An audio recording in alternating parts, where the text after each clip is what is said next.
name's Graham Newton, and I'm speaking today to Simon Hockard, who's the CANSO's President and CEO, head of Airspace World Events, just to try and give everybody the context of the event for this year, because obviously it's been a very volatile time. And perhaps we'll start with that, Simon.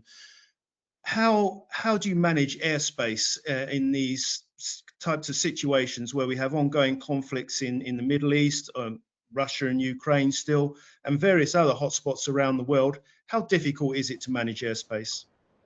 Well, first off, hi, Graham. Hi, everybody. Well, there's no doubt that geopolitics is having a significant impact on aviation. I mean, you've named them, but we've seen entire regions really transform overnight. The closure of Ukrainian and Russian airspace in 22 reshaped global traffic flows.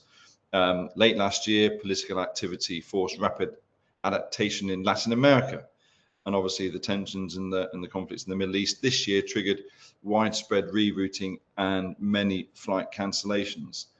Mostly, though, the traffic did not disappear.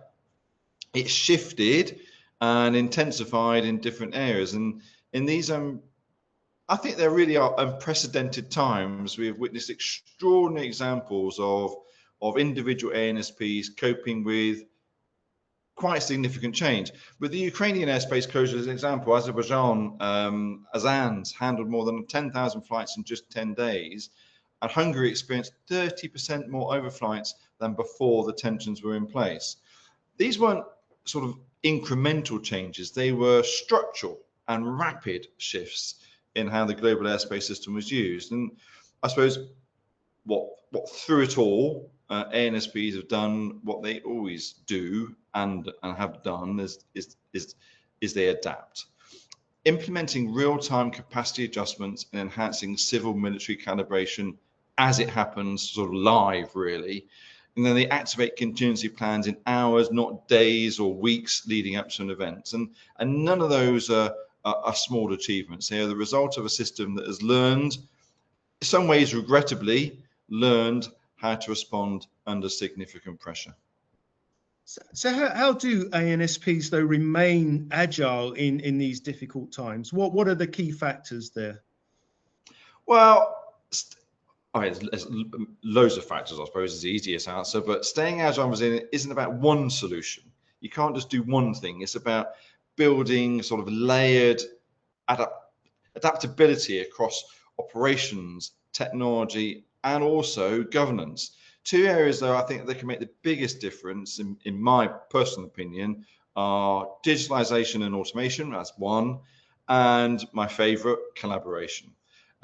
First and foremost, ANSP should invest in digitalization and automation. ATM's legacy systems are notoriously difficult and much harder to adapt quickly.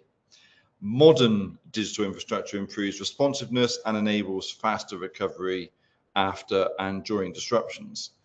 Secondly, though, they should deepen international collaboration. Airspace is inherently global, so resilience depends on coordination. ANSP should, and they often do, but should participate in regional frameworks like cross-border ATFM. They should be willing to share data and contingency plans with neighboring ANSPs and align procedures for crisis scenarios like sudden rerouting corridors. No single ANSP can handle these major geopolitical shocks all by themselves. Strengthen cross-border coordination will help prepare and best prepare, I suppose, neighboring ANSPs to absorb sudden traffic surges and help reduce those unnecessary, often but difficult bottlenecks in traffic.